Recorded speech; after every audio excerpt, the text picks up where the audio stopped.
అయితే కొంతసేపటి క్రితం అయితే స్పందించారు. ఇక ఈ నేపథ్యంలో నిరంజన్ గారు కాంగ్రెస్ నేతగా అలాగే విద్యార్థి నాయకులుగా మీరు ఈ యొక్క జరుగుతున్నటువంటి ఈ యొక్క రచ్చ పైన కావచ్చు, హెచ్సి విద్యార్థులు చేస్తున్న ప్రొటెస్ట్ పైన కావచ్చు, మీరు ఏ విధంగా స్పందిస్తారు? నిరంజన్ యాదవ్ గారు,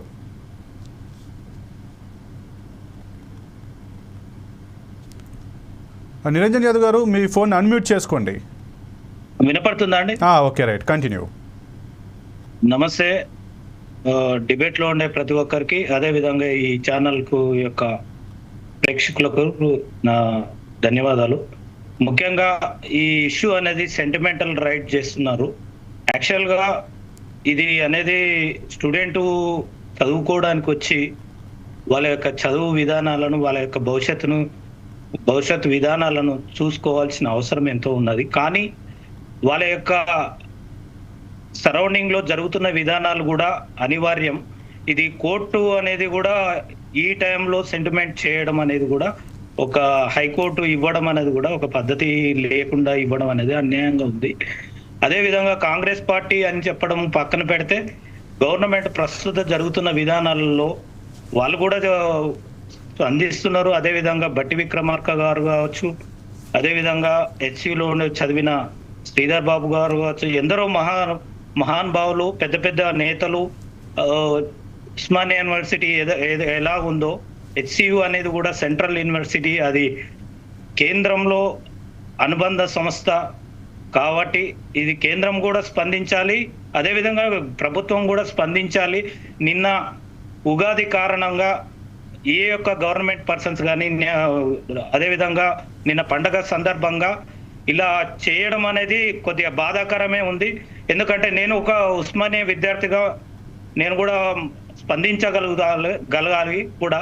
ఎందుకంటే ఇది ఏ ఒక్క విద్యార్థికి కాదు, రేపు భవిష్యత్ తరాలకు ఇలా అవ్వకుండా చూసుకోవాల్సిన బాధ్యత కాంగ్రెస్ పార్టీది ఒకటే కాదు, బీజేపీ పార్టీది, వాటి అనుబంధ సంస్థలది కూడా ఉంది. అదేవిధంగా ముఖ్యంగా ఇది బాధాకరమే. పండగ సందర్భంగా ఇలా చేయడం అనేది ఆ యొక్క కంపెనీ వాళ్ళు చేయడం అనేది దౌర్భాగ్యం. కోర్టులో ఈ టైంకి పిల్లల్ని ఉద్రిక్తం చేయడం అనేది కూడా కొద్దిగా బాధాకరమే.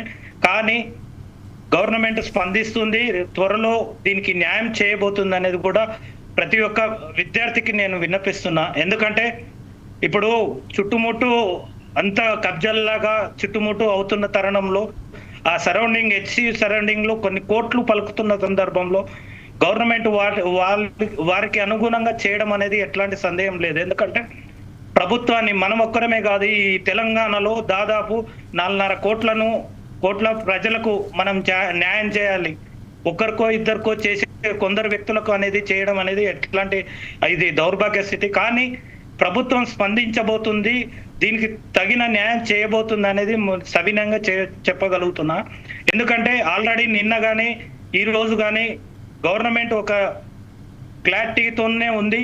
ఎవరో కొందరు వ్యక్తులు, కొన్ని పార్టీలు, ప్రతిపక్ష పార్టీలు కావచ్చు, అదేవిధంగా ఏబీపీ అనుబంధం కావచ్చు, అదేవిధంగా బీజేపీ అనుబంధ సంస్థలు కావచ్చు, వ్యక్తులను అదేవిధంగా విద్యార్థులను రెచ్చగొట్టే విధంగా చేయడం అనేది, అదేవిధంగా విద్యార్థులు ఆడ జరుగుతున్న చిన్న దానికి కూడా విద్యార్థులను రెచ్చగొట్టడం బండి సంజయ్ గారు కూడా చేయడం అనేది కొద్దిగా హాస్యాస్పదంగా ఉంది. ఎందుకంటే ఆయన కూడా ఒక ఉద్యమంలో కానీ అదే విధంగా తన పార్టీ కోసం పనిచేయడంలో ఉండొచ్చు, కానీ తన పార్టీ కోసం కాదు. ఈరోజు ఈ విధానాన్ని సెంట్రల్లో ఉంది, హెచ్సియు అనేది ఎవరి చేతిలో ఉంది?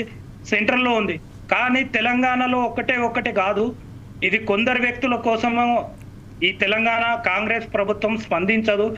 కాకపోతే కొందగా దీనికోసము విద్యార్థులు ఎట్టి పరిస్థితుల్లో ఎమోషనల్ అవ్వద్దు, దీన్ని న్యాయపరంగా అదేవిధంగా న్యాయంగా పోవాలి. అదేవిధంగా సీఎం గారికి కానీ, ముఖ్యమంత్రి గారికి కానీ, మంత్రులకు కానీ మీరు విన్నవించుకొని మీ లెటర్, విద్యార్థుల నుండి యూనియన్లు ఉన్నా కానీ, సంఘాలు ఉన్నా కానీ, ప్రతి ఒక్క సంఘం మంత్రులకు కానీ, ముఖ్యమంత్రికి కానీ విన్నవించి మీ యొక్క పరిస్థితిని విన్నవించాలని కోరుతున్నా.